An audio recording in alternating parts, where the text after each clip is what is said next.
All right, ready, set, engage, episode 12.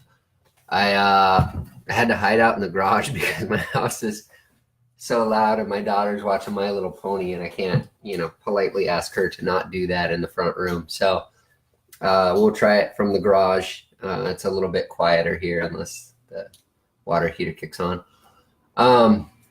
Disclaimer, as always, the views expressed here represent mine and mine alone and do not represent that of my employer. And then let's get into it, right? So the position I want to talk about is a little bit about language and how language varies. And so, I guess I should toothpick. How language varies. So somebody had a very interesting post this week. This will all tie together. Just hang with me. Somebody had a very interesting post this week, and it kind of keyed off on the idea of we show different selves, or I'm different people with different scenarios that I put myself in, or different people that I communicate with, and it's a pretty profound sort of thought to deal with, but I think I have a position or how that sort of plays out, right?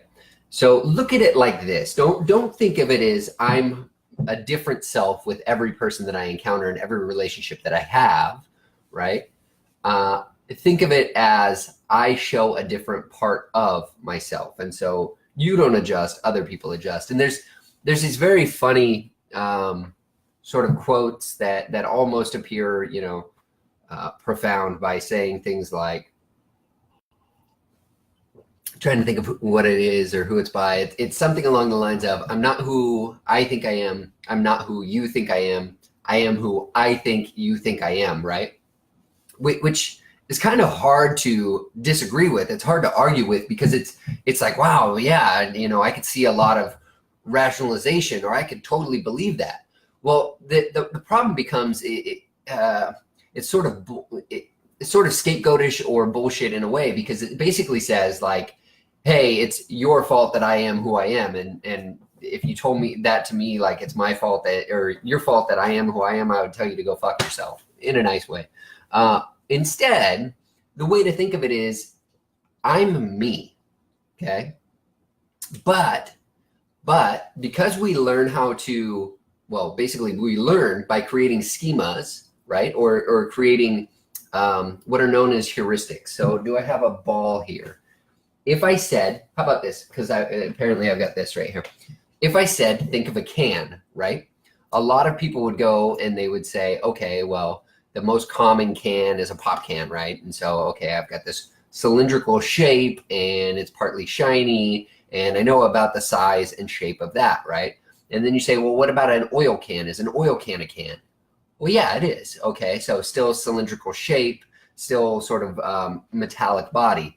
What about a paint can, right? Well, a paint can is a cylindrical shape, metallic sort of body, right? And so now you have three different ideas to relate to can. Basically, you've created a schema or an archetype for what a can might look like and what the dimensions or what the features of a can would be. You've created a language to describe some phenomena that exists in your society.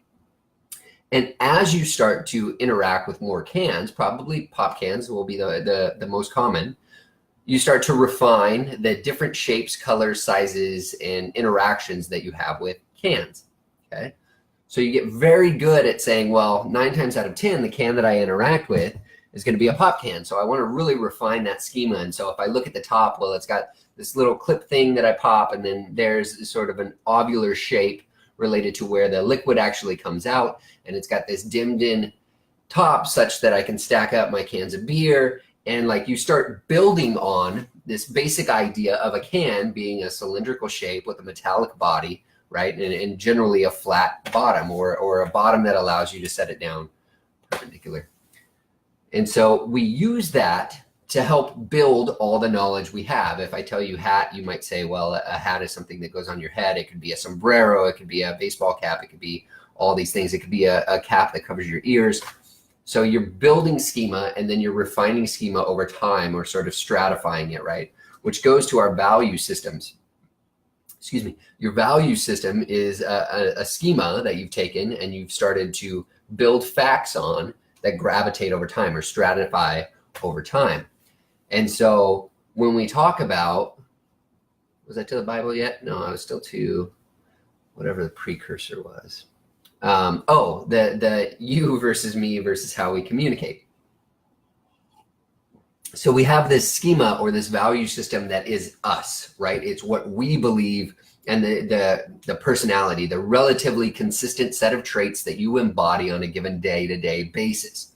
And then communicating with a specific person, well, now you're into a dialect. You have a unique dialect for the people that you interact with. And sometimes there's a mesh, right? So if you're with your brother and you usually go out and drink and cuss and smoke and joke with your brother, and then you're with your sister, and your sister, you usually have a little bit more effective or emotionally based, emotive based communications, and you get them both together, then you'll probably have some jokes related to the normal sort of interaction that you have with your sister and normal interaction you have with your brother, and it'll be sort of a mesh, right? You've taken two languages and you've overlapped them effectively. So this idea that I am who I think you think I am is sort of patently false, right? It's basically, I've developed a really good schema on how best to communicate with you, and that's based on the number of times that we've communicated and the energy or the most reaction that I've got out of you, good or bad, right? So like the bully scenario, effectively they've built a really good strategy or a really good value system that means that they express dominance, and because they express dominance, they'll get a reaction out of the victim. It's perfectly rational, but it's this stratification of a value system, right? This separation of a value system. So when you interact with a different person, you're really building a different language, and that language isn't just the words you use, right? The language, the words we use is the language we often think of, which is a very, very specific verbal pattern or pronounced or written pattern of phonemes and dialectical pieces that allow us to have sort of an agreed upon space or value system, okay? So language is a construct that we've taken and created and utilized in order to make ideas go across to the next person faster, to communicate those ideas faster. But a lot of communication, and everyone will give you a different statistic on it, and half of them are made up on the spot, as I just made that one up. Most people will say that communication isn't just in the words we use, but the nonverbal communication signs that go along with that. So that's things like body posture, that's things like gesticulation, that's tonality of the voice, that's eye contact, right? That's deference to you having a position. And all those things are nonverbal. They're not the actual words we're saying, but they're part of the information that we're sending to the receiver, okay? So all those things come together to be a language system instead of a given language. And that language system is something that now you stratify or you build on such that you have more effective or efficient communication with a person in your life. You build a language system specific to the interaction you have with those people. Okay. So this idea that we build a baseline of knowledge, right, the language, and then we build a sufficient system such that we can have complex conversations with individuals in our lives is where we come up with that idea that, well, now I'm a different person with everyone I interact with. No, stop believing that shit. You are you. You've just developed ways to communicate differentially with the different people in your life. You've created new language systems to interact, and it's a beautiful, perfect, predictable part of life, okay? So personality disorders often think, well, I can't figure out who I am. Well, no, you can figure out who you are. You haven't sufficiently decided that you're going to focus on you and then worry about the world around you, right? What are the goals? What are the interactions that you want to actually improve on? And then the world around you will sort of fall into place as long as you have your house in order, right? So the Bible, why would you do the Bible in school, right? Oh my God, it's church and state. I didn't say church. I said the Bible. And that's very different and very specific, okay? So religion, I'm atheist. I've said this before, and that's not a knock on religiosity. That's not a saying that none of this can exist. It's what's known as agnosticism or being agnostic, right? Which just means I haven't sufficiently found enough credible evidence to make me believe one or the other. But religion is independent of the Bible, and I know that seems kind of weird and controversial. The Bible is a series of stories that has effectively lasted over millennia, generation, and there's some term for like thousands of years. Is that millennia? So the point is, the Bible is a series of stories that convey some sense of meaning, right? It's effectively a language. And then around that language, you can take and stratify it however you please, which is where you get religion. Religion is an understanding of a value system derived from this base of knowledge, the Bible, right? And so if you read the Bible, it's got a lot of tremendous stories, a lot of tremendous archetypes, a lot of really sort of profound. I've used this word too much already tonight, and I'm a whole of 5 minutes into my rant. It has a lot of really complex stories, right? Even if you take the story of Cain and Abel, and I think that's Genesis 1, if I listened well enough to the podcast today, somewhere like that. And basically it's like two brothers, and they start comparing each other to one another. And so Cain is like a farmer basically, and then Abel is a herdsman. And so Abel has like sheep and stuff, and you should even know from Abel, like able body, and thus, this dynamic of sort of where Calvinism comes from, but that's different. So anyway, so Abel is a shepherd and Cain is sort of a farmer or whatever. It does land stuff, and they both offer their sacrifices to God. God looks at Cain's sacrifice, which is like some sort of vegetables, and he's like, oh, that's great. And then Abel brought like his best sheep in this larger sacrifice, and he's like, oh, that's great. And then they start to stratify, and basically Cain winds up stratifying so much that he decides that life is meaningless. He hates life, and the only way to overcome and make life more meaningful is to slay his foe. And so he goes and he attacks Abel and kills Abel. And then, well, the outcome of that is that now he's decided that he's a sufficiently evil person that he's in punishment and will be in punishment for the rest of his life. And so it doesn't matter what punishment God bestows on him, because he's going to punish himself enough. And so he's built a value system not only where life is meaningless, but now he's slayed the only meaningful thing in his life, which further stratifies him into sort of nihilism, right? And so even from that simple story, which is fairly short in the Bible, you can glean a lot of lessons out of it, right? Which is this polarization of outcomes where you represent good and evil, and there is no middle ground anymore. Well, all of a sudden the reactionary force is to drive those together really powerfully or explosively, and lo and behold, you wind up with war, right? And so there's great stuff that you can take if you build a sufficient sort of architecture framework or layer of extrapolation that allows you to look at the dynamics of what's happening in the relationship, as opposed to it being the Bible, unless you have to be religious about what's in there, right? Think of it as a series of stories. And if you have a series of stories that everyone has read and understands, then now you have a common language based on the story with which to interact and with which to build systems, right? And it could be value systems, moral systems, or whatever, but you have a starting ground that then people can align on. And this is something that's lived for thousands of years in written text, probably thousands more in verbal text. So all of a sudden you have a pretty damn good baseline of information, right? So if we take, and because I know the Bible and it can create polarization, and oh man, you're talking about religiosity, let's forget that for a while, for just a minute, and let's talk about stories and the power of stories in our current era. If I were to tell you the movie Frozen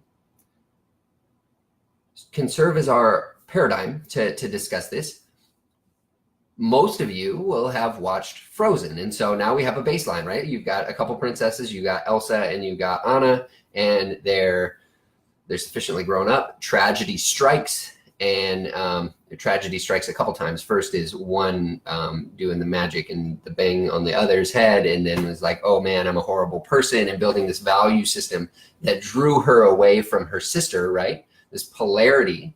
And so she hid away in her room and didn't talk to her sister, and blah, blah, blah. And now a larger and more substantive catastrophe happens, which is the parents die out at sea, okay? And now they realize that they've got this shared understanding or this shared ground, right? And so the sister's actually like, okay, I'll sort of hang out with you again. And they start building this tentative relationship where they're able to interact and have that little party and whatever, right? They're starting to come together and move away from their extremes of, I'm going to hurt you if I come close to you, and, oh, I just want to play with you and you're not doing it. And so I got to figure out something else to do. So they come back together. It's not an explosion. It's not such polarity of outcomes that there's violence there. But then they do their little dance a jig, and Elsa scares people. And so she decides, instead of engaging and being like, hey, yeah, I've always had this, I'm not dangerous because I've got 18 years or 20 years of my life that show I'm not dangerous. Instead, she's like, oh crap, fight or flight, boom, off to the hills, right? And now we have the basis of our story, right? And so now you got the basis of the story. If you run and hide from your problems, it doesn't really make them any better. It makes them worse. You actually like build this wonderful castle of complex values, right? But you're the only one that lives in that castle. You're totally isolated from everyone else because you've stratified yourself so much that nobody can, one, find out where you went, like how you got there. And the second is sort of like, even when you're there, you're like, you don't understand, you've got to go away if you do find me, right?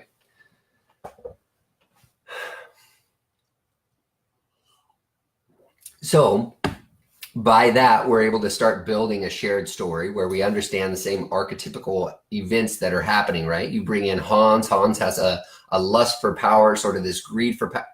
I hope I'm not going to spoil Frozen for you. Like, I hope that everyone's watched it at this point. But you have Hans is the evil dude, right? Yeah, because Kristoff's a nice guy. So you have Hans, this evil guy that comes in and he acts all charming and whatever to gain power, and really his only target and his only focus in life is power. And so he sufficiently drives at it, achieves some semblance of power, but that greed for power is actually what winds up being his downfall in the end, right? Like he swears away Anna, and he sufficiently like poo-poos on her and says, well, I never liked you in the first place. I only used you to get where I wanted to go. And then he gets so greedy and so enamored with this power that he decides, even though he's already bested Elsa and has her locked away for eternity, that he would prefer to kill her such that he wins and he proves his righteousness and thus solidifies his power. And so he goes to do that. And that's when, of course, she escapes. And then you have this storm where the war is going on between them. And it's sort of this interaction where they don't necessarily understand their enemy until it's almost too late. And then when they finally understand their enemy, well, then it's a very violent clash and reaction that happens. And the saving grace is the one in the middle, right? Anna, who was sort of the middle person between Elsa and this dude, kind of steps in the way and fends off the war, or the mortality of outcome, or the finality of outcome, I guess is a way to look at it. And so you have a couple other interesting dynamics that happen within Frozen. And so somebody could be a smartass or be very intelligent or whatever, just use my words against me and be like, well, maybe we should just teach Frozen in the schools and then pull it apart and figure out the archetypes that are presented there. And fucking A, beautiful idea. I love it. We should really go for that. It's a movie though. So eventually older movies are probably going to go away. So unless it makes it into something with a much longer timeline, you're probably looking at 30 or 40 years tops that people will understand Frozen, and then it'll sufficiently sort of die off, unless it becomes a archetypical story similar to like Wizard of Oz, where we're 60 or 70 years later. But the likelihood is that people will forget about Frozen, right? But they won't forget about the Bible, which is sort of the point that I was driving to, right? And so there's other interesting parts that you can tease out of Frozen, right? You've got Kristoff, and so he's kind of comes from humble beginnings, right? He's a ice dude, and well, now ice is everywhere or whatever.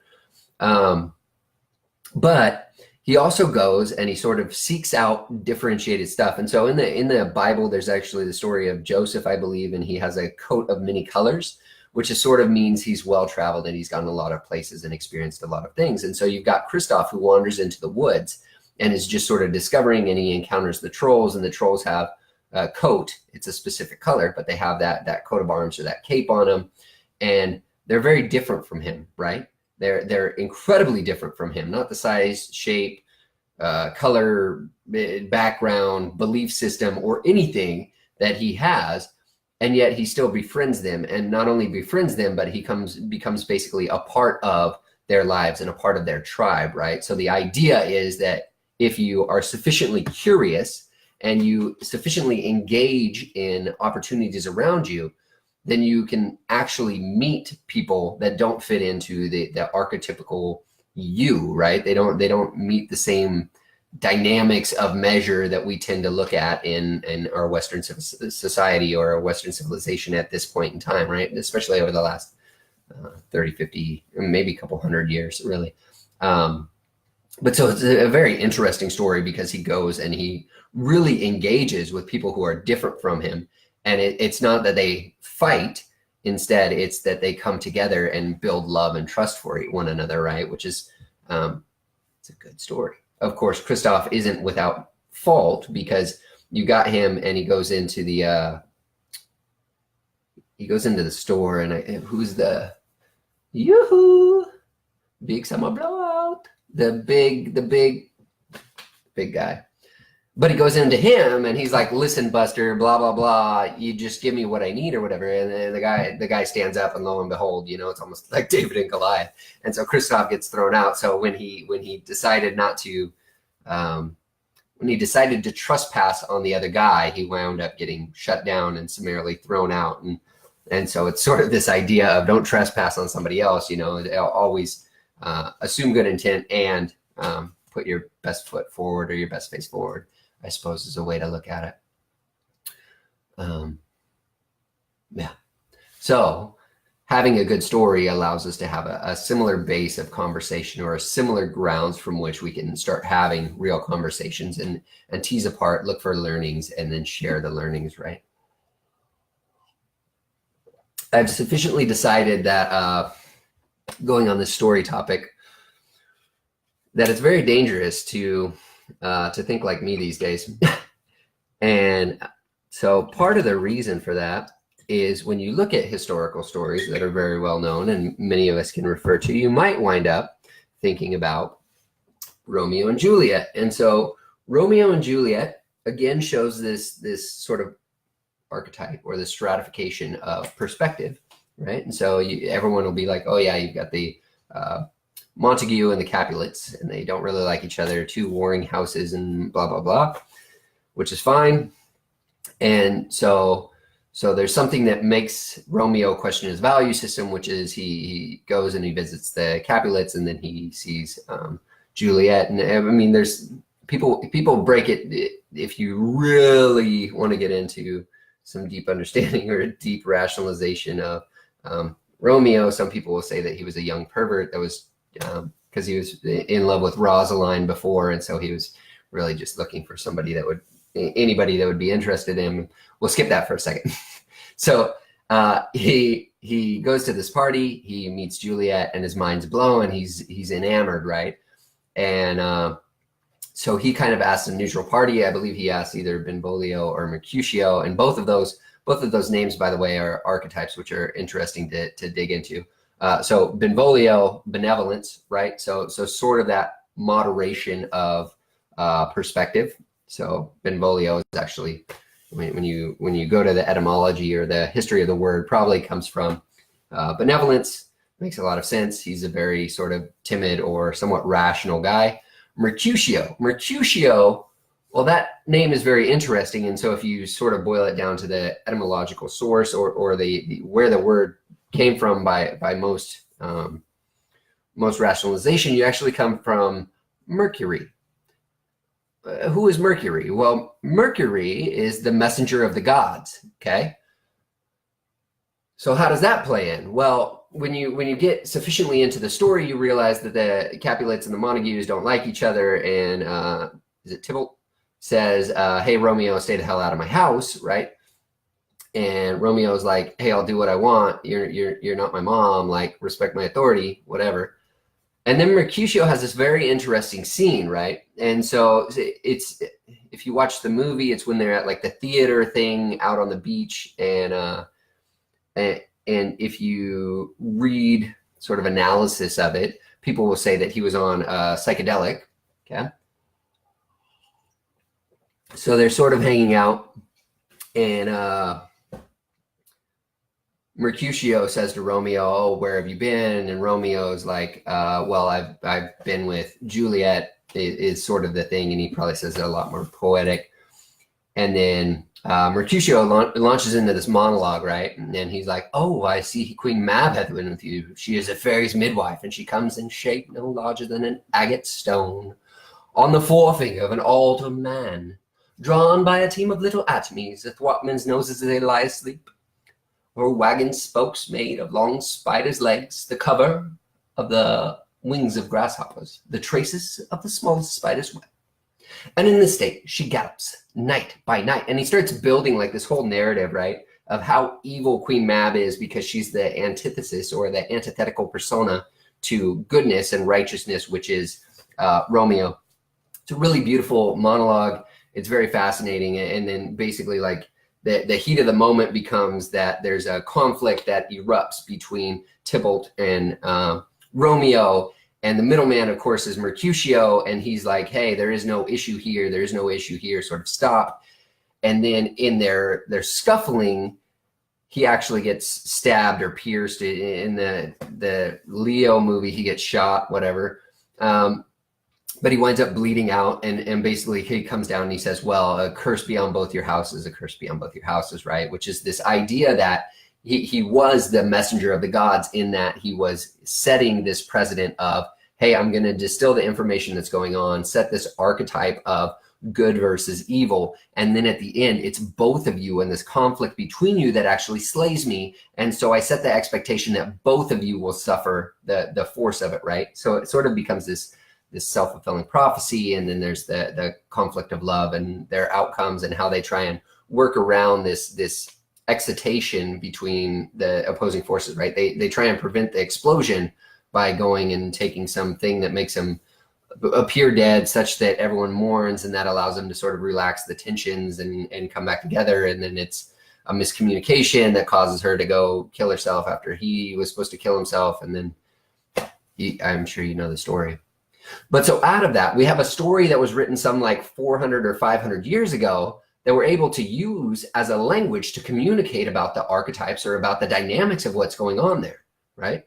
And that doesn't mean that we sat next to each other and we watched the movie together and then had this conversation, because realistically, you'd watch a movie for an hour and a half, be like, "Oh, I've drank too much. I'm going home. You have a nice day," right? And this is a 20-year-old movie, 25-year-old movie now. The book, 400, 500 years old.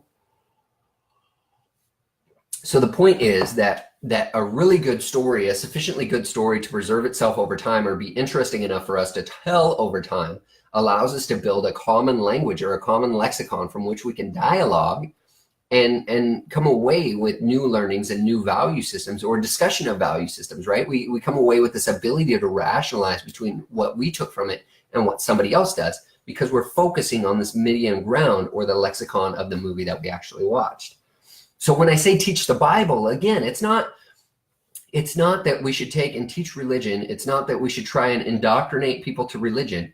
It's that the Bible is a sufficiently global set of stories that if we learn that and learn how to analyze that, we start with a common lexicon from which we can dialogue about the complexities of life. Okay? Sort of a long-winded approach there. So the second thing that I wanted to talk about is what did I frame it as? The inherent ethical violation of the modern application of machine learning. That's a lot of fucking words. So let me boil it down. To put it as succinctly or use as much brevity as possible, I think that machine learning and our good intents are going to drive us to either the next world war or a sufficient enough war such that the world starts embattling itself. And so we worry so much about Skynet, right? About the AI becoming this robot and then the robots deciding to kill us. And summarily, I don't think the robots will even fucking have a chance at this rate. And it's with good intent, right? So machine learning, basically what it does is it creates an archetype, right? So it creates what's known as a coefficient, okay? and thus sort of a force multiplier for what you're interested in. So if I'm interested in working out and I'm interested in saving time, right? So it says, okay, he's clicked on 3 things he liked on Facebook that were about working out. So he likes working out. And he's clicked on 3 things on, on Facebook about saving time. And so he likes working out and he likes saving time. Facebook says, okay, I'm going to start creating schema from which I can add a coefficient, right? And so we'll just say for each time you like something that aligns with that sort of ideal, then they'll give you a 0.1, right? So you start out with just this even keel sort of thing, a 1 value. So 1 times anything is just whatever it was. Each time I like it, it adds 0.1. And so I go 1.1, 1.2, 1.3. I've got a stronger coefficient there now, right? And then the same thing with saving time. And so 1.3 times 1.3 is, I'm going to do bad at math. I want to say, like, let's just say 1.9 is probably 1.69, which is a higher coefficient than either of the 2 parts, okay? And so now it says, well, I could get so much value out of showing him something that saves time. I could get so much value out of something that says, here's how to work out better or to work out. But if I take and I direct those to each other and overlap them, well, now I can get more value than either of the 2 parts by overlapping those, right? Is the basic idea of machine learning. And you can see this on Facebook. Don't click on it now because you'll actually click out of the video.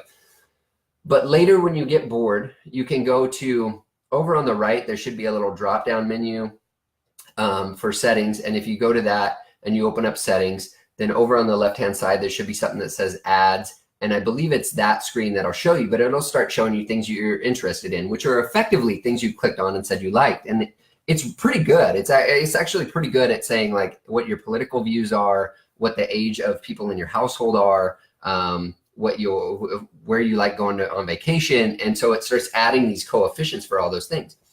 The problem comes in when you start going to belief systems. Oh, so when you talk about like working out and saving time, you wind up getting the P90X 9 times out of 10. And lo and behold, they've sold a shitload of these to me. And so it works. It really works. Amazon does this shit. Facebook does this shit. It's basically like, hey, if you looked at shoes and you looked at this brand of shoes, we're going to start advertising that brand of shoes across both platforms such that we maximize profit, right? And they actually get paid more from the companies that are trying to advertise their products based on that coefficient or the likelihood that you'll actually click through. So machine learning by itself isn't inherently evil. It's actually a reasonably sound idea because you're going to see more stuff that you value, right? That aligns to your value system. And you're going to see stuff that you might actually be interested in buying. You might not have even known that those 2 things like had a love child, which is what was the hammock tent? Fuck, dude. I don't know if I've told the story of the hammock tent to everyone yet.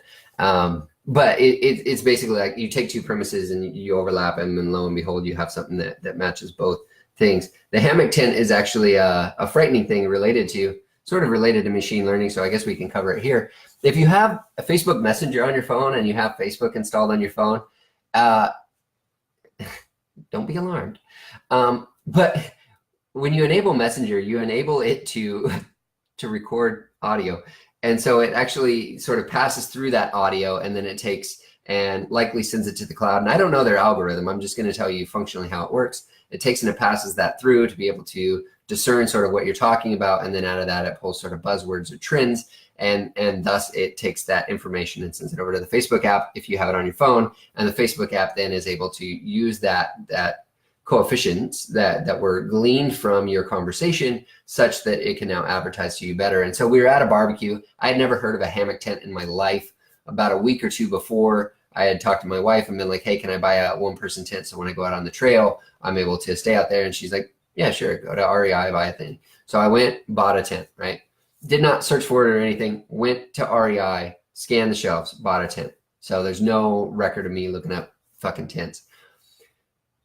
And so we go and we have a barbecue at our brother's house, and I'm talking to my buddy Jonathan, and I'm like, oh yeah, I went and bought a tent so I can go out on the trail. And he's like, oh, that's cool. Have you ever seen hammocks that are tents? I'm like, well, I got a hammock. And he's like, yeah, no. So maybe it was when she bought me a hammock. Anyway, bought a thing, didn't know about the joining of those two things. And so we're sitting there talking, and he's like, oh yeah, when we were in the Gulf, we had these hammock tents, and they were awesome and beautiful. And I was like wondering about the sort of temperature and how that plays out, because you're creating, sort of a funnel of wind over top of and bottom of you, which isn't very efficient for maintaining heat. So we have this good long conversation about tents and hammock tents, right?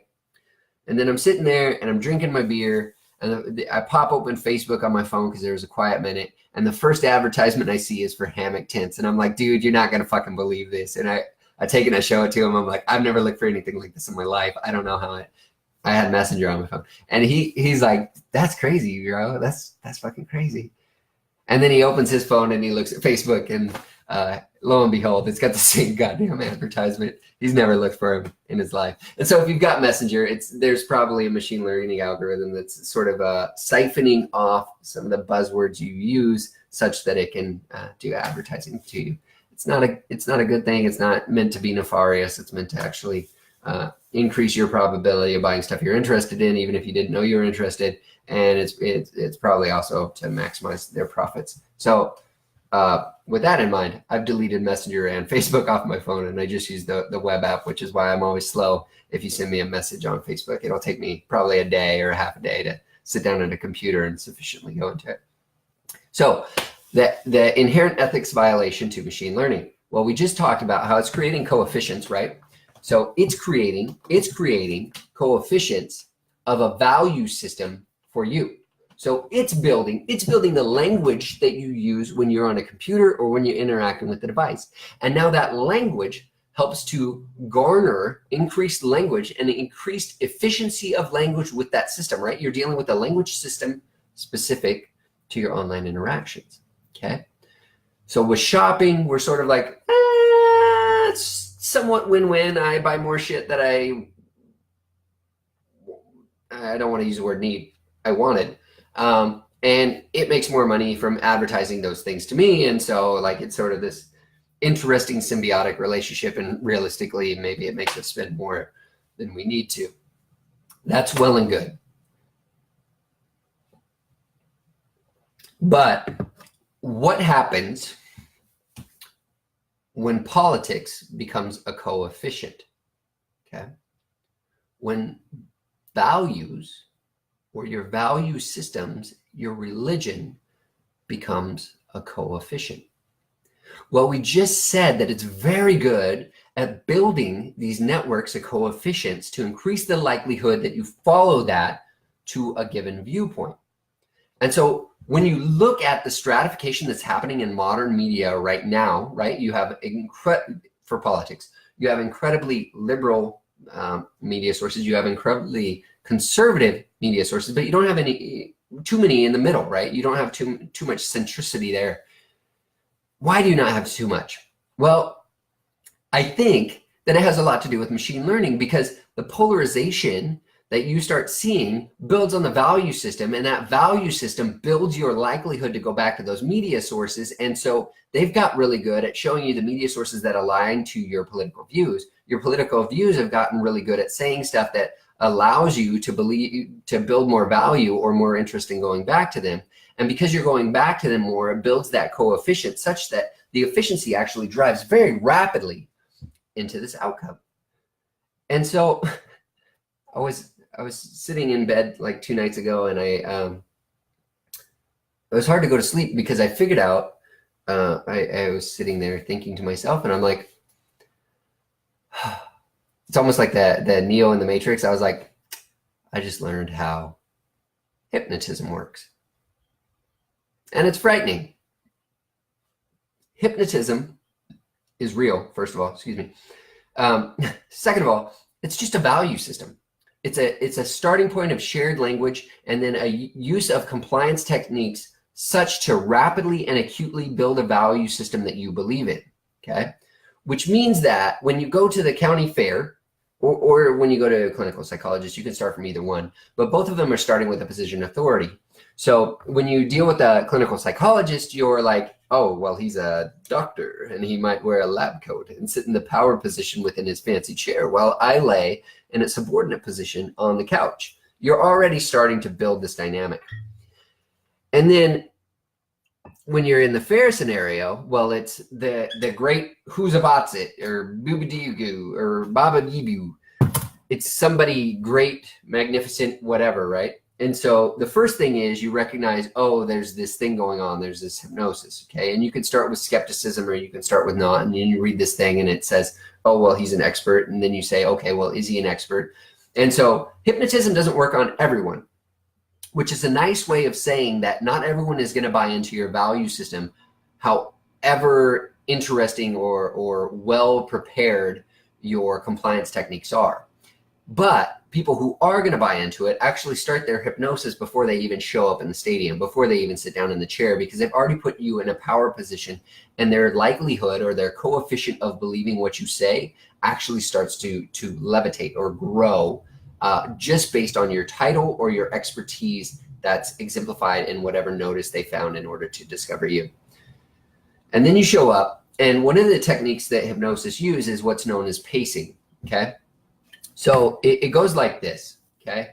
If we talked about cans earlier, right? And so we talked about pop cans, and we've got a prescriptive size to pop cans.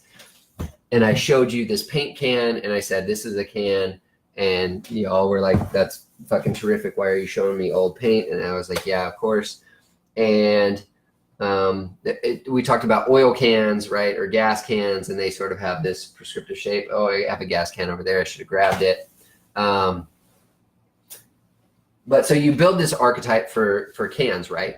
Which one means that you begin to narrow your understanding or your definition of what a can looks like. But two, it means if you find something that looks, that's a really big paint can. That's a paint bucket.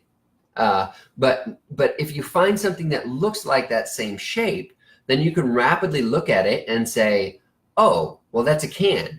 What kind of can is it? And then you can start to build on it. But since you already have a schema that you're working from, it makes it much easier to learn that next thing, right?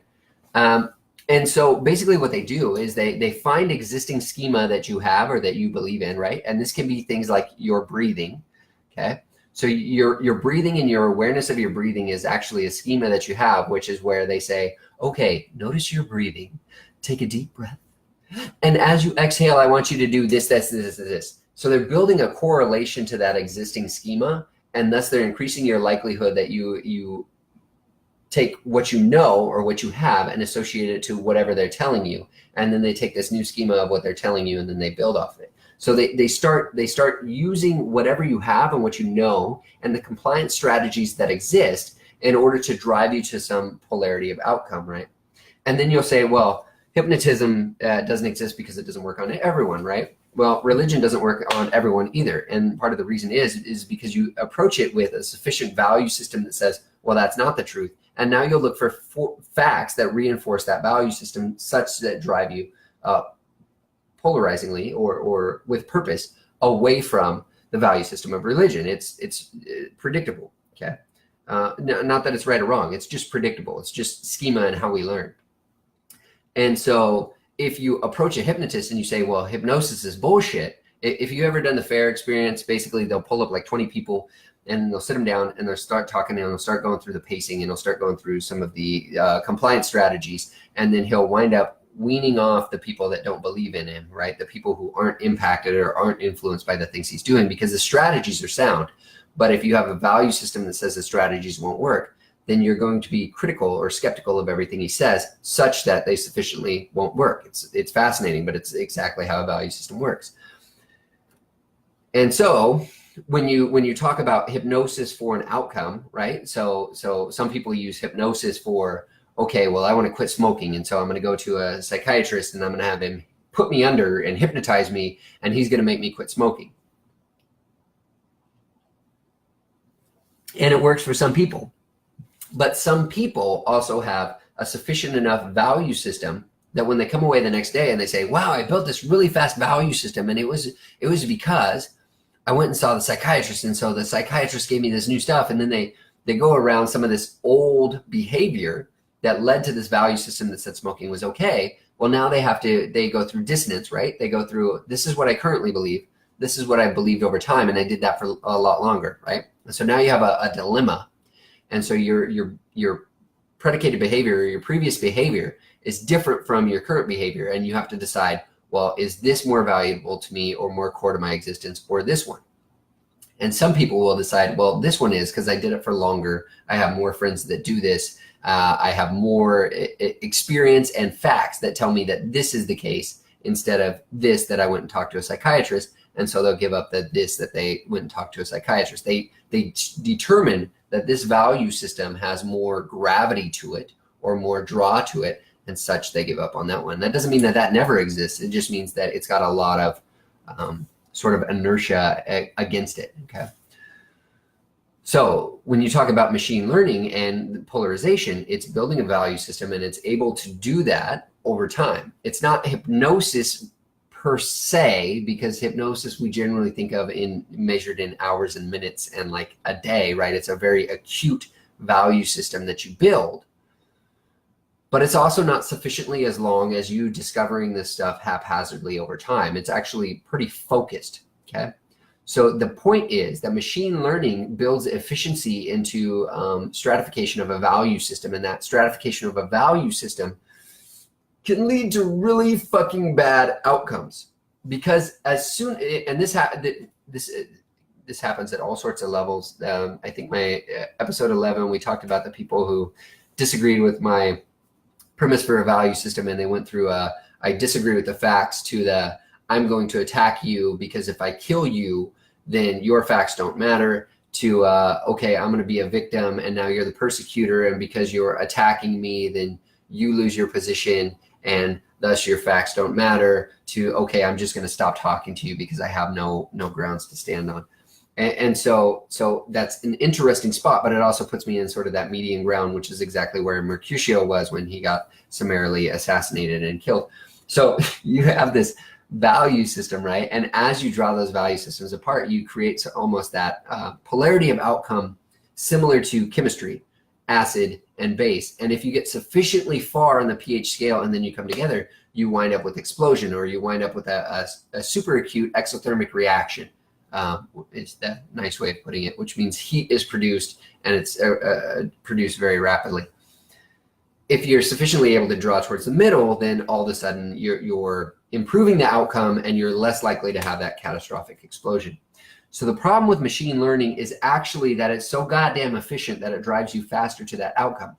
That doesn't mean that it has to be inherently evil.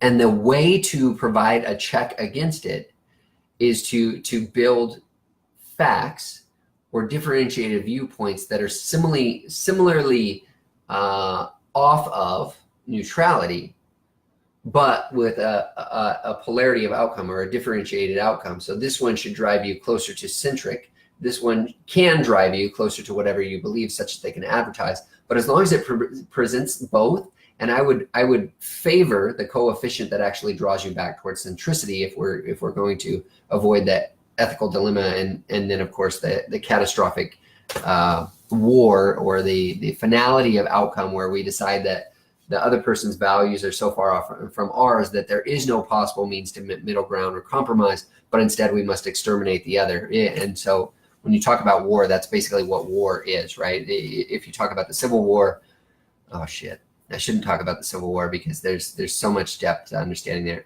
If you talk about Korean War, if you talk about World War II, everyone likes World War II. If you talk about World War II, basically what happened is this idea of righteousness and wrongness, right? Morally corrupt or morally pure. And so the Germans thought, well, I'm morally pure and I'm doing this righteous thing and I'm great and good and whatever. And everyone else is like, yeah, but you kind of fucking killed a lot of people.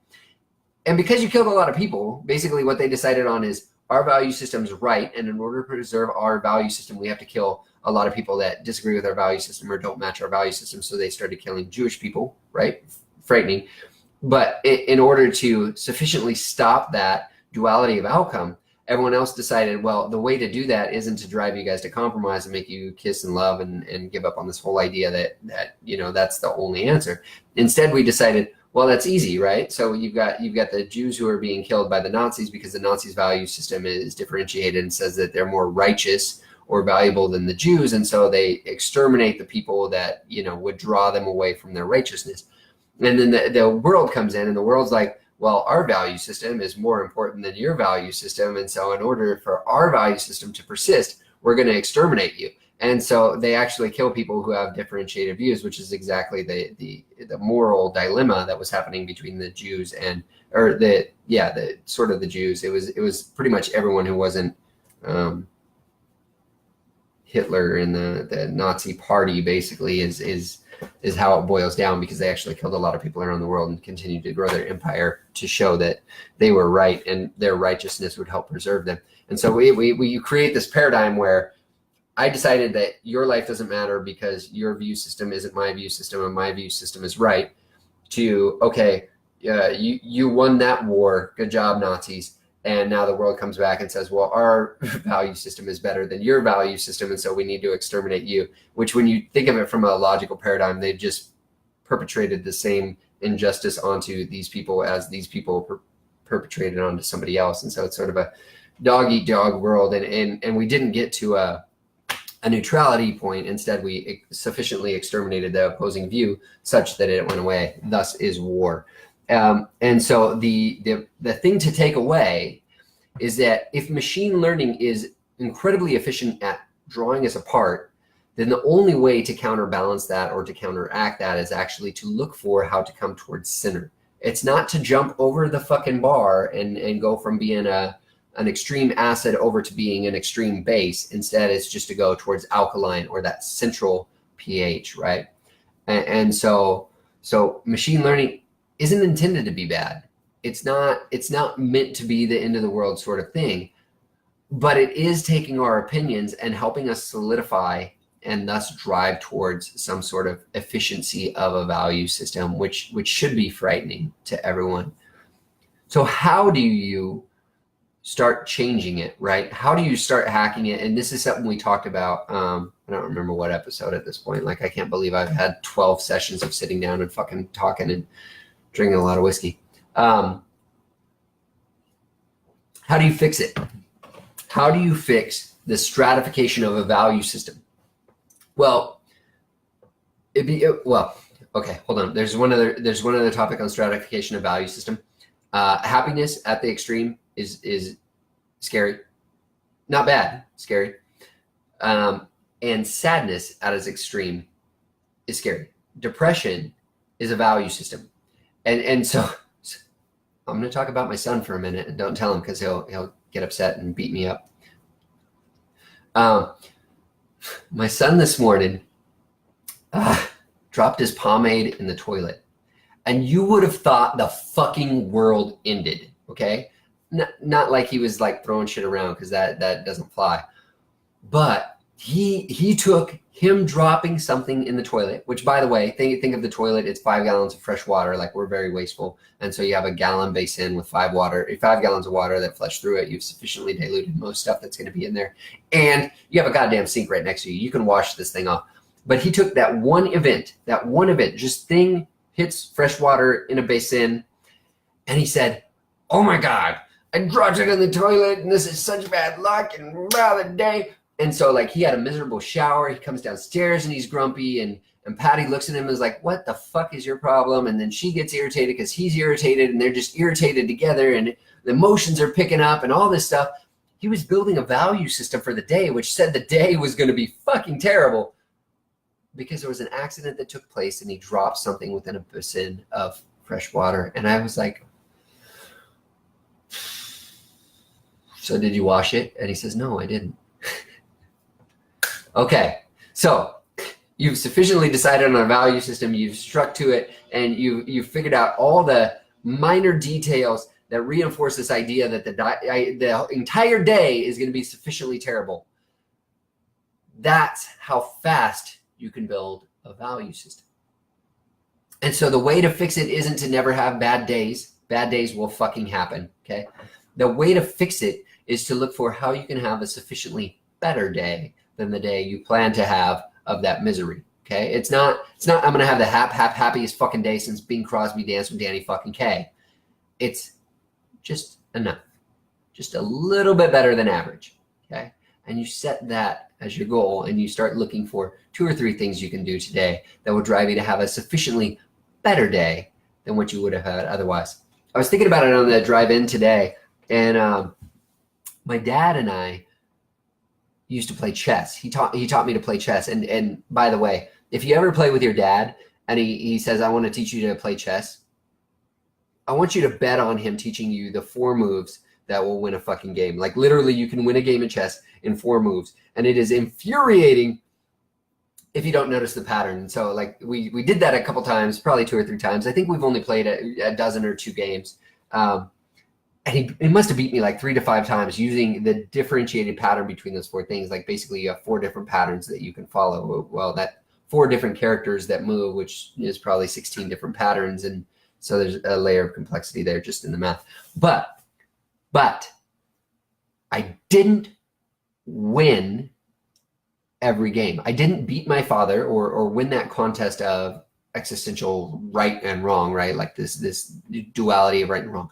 But I won with every fucking game that I played with him, because I got to interact, and I got to realize that that interaction and that ability to learn and extend that learning to your child is a fucking amazing thing, right?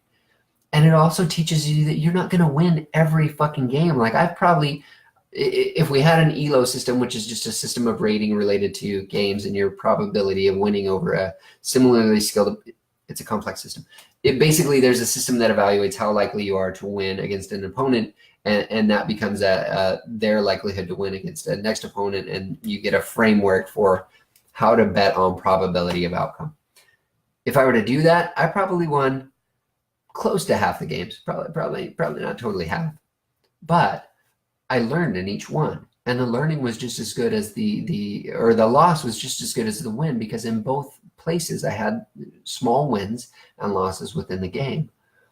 And so if we start looking at it as the engagement piece, or how we can do those small wins throughout the game, then it's pretty hard to tell us we lost any game. Like sure, you won't have got the other person in check, but if you learned everything and you made learning the goal, then you have a sufficiently positive outcome such that you can say, I won this game. And that's incredible, right? If you make that the goal, you win every fucking game, because the goal that you're trying to achieve is learning something or engaging with that person. And that's powerful. So how do you hack machine learning? It's very, very simple. You stop looking at the ultimate loss or win as the finality of outcome.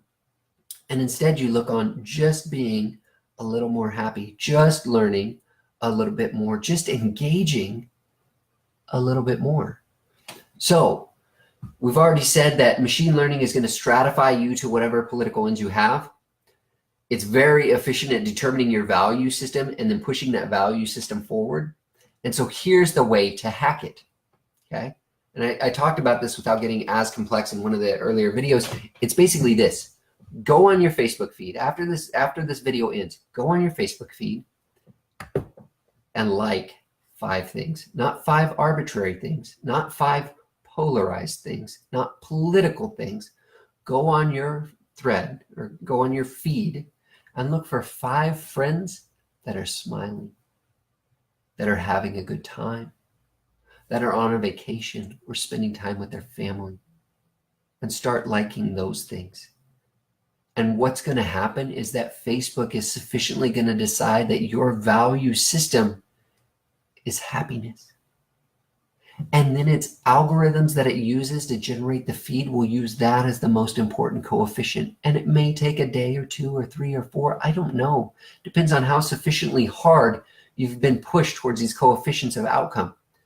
But if you start liking 3 to 5 posts a day of friends and family being happy, it's going to drive your feed to show you happiness. And that's a beautiful fucking thing. So if you want to hack machine learning, if you want to hack the Facebook algorithm, if you want to improve your likelihood of outcome and a construction of a value system that is worthwhile and drives you forward in your life, start liking happiness. Just that little button.